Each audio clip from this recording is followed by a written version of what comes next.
All right, today we're going to talk about a skill that honestly is a total game changer for your career, but it kind of flies under the radar. We're talking about the art of error checking. Sounds small, right? But trust me, getting this right can make a huge difference.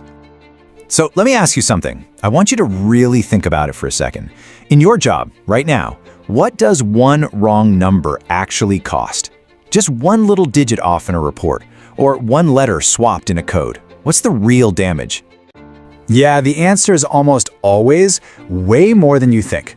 It's not just about a quick fix, it's about this massive ripple effect it can create. And that's exactly what we're going to get into. Okay, so first up, let's really dig into the high cost of these tiny little errors. Because the thing is, they never ever happen in a vacuum. It's like this. A single error is that first domino tipping over. That one wrong number you typed, bam. Now the project is delayed because everyone's scrambling to figure out what went wrong. That costs the company actual money. It can even make you or your whole team look bad to a client.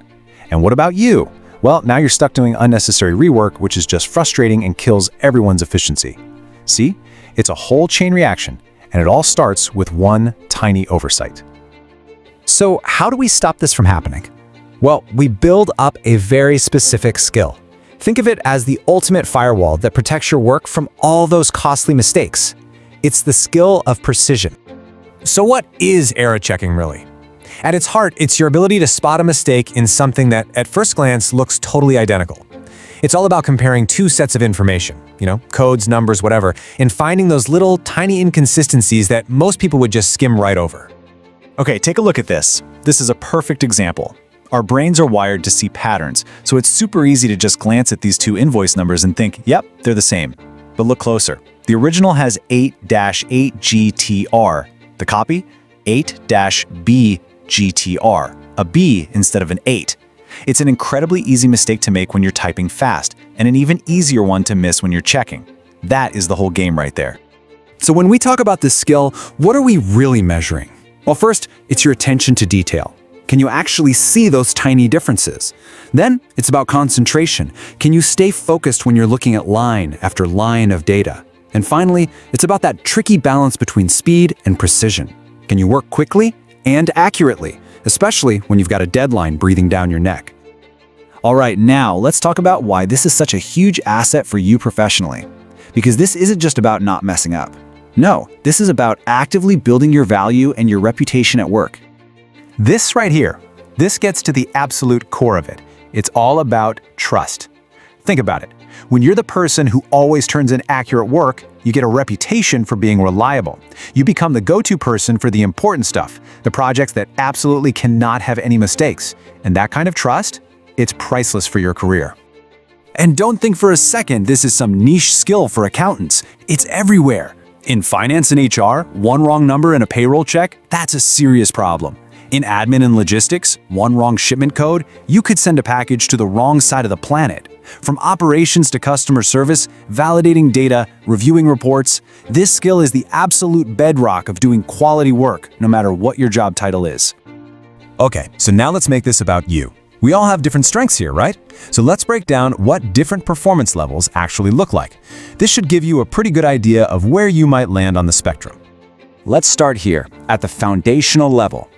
So if your skill is in the 0 to 25% range, what does that mean?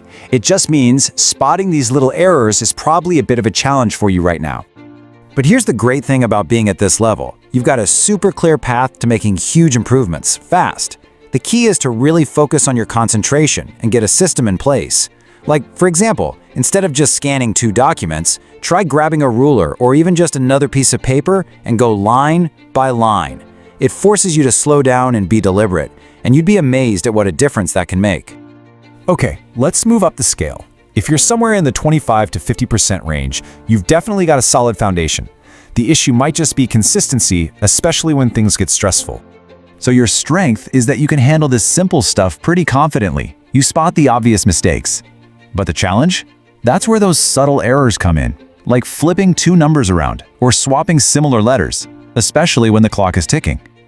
A good tip here is to try reading strings of numbers or code out loud. Actually hearing it while you see it can help you catch those tiny little things your eyes might just skim over. Now, if you're in the 50 to 75% range, we're talking about a consistent, reliable performer. If this is you, your approach is already really solid. And you're probably catching most errors no matter the format. So for you, the next step is all about optimization. How can you get faster without losing that amazing accuracy? One technique you can try is called chunking. So instead of checking digit by digit, try to verify small groups of characters at a time, like INV or 4B5, all in one glance. It really helps build your speed while still being super methodical. And finally, we've got the top tier, 75 to 100%. If you're scoring in this range, wow, we're talking about an expert level of precision. Your skills are seriously impressive. Your strengths are razor-sharp observation and incredible accuracy, even when you're under pressure. At this level, honestly, the biggest challenge is just fighting off fatigue and staying consistent during those long, repetitive tasks. So the key for you is to take short, intentional breaks. Seriously, just step away for a minute, reset your brain, and then dive back in. It's not a weakness, it's a pro strategy for maintaining that gold standard of yours. So, after hearing about all these different levels, you're probably asking yourself, okay, where do I actually fit in all this? Right? Are you just starting out but ready to see some quick progress? Are you reliable but know you could be a bit faster? Or are you already at the top of your game and just looking to stay sharp? Well, the good news is you don't have to guess. There are professional assessments out there designed to give you a really clear, objective answer. They actually measure how well you balance that speed and precision, giving you a real benchmark to work from. For instance, tools like the Humatrix assessment from Humanology, they're built for this exact purpose. Because really, when it comes right down to it, it's all about this. Your professional reputation, the quality of your work, your entire career, it's all built on details. So the real question you have to ask yourself is, are you paying close enough attention to them?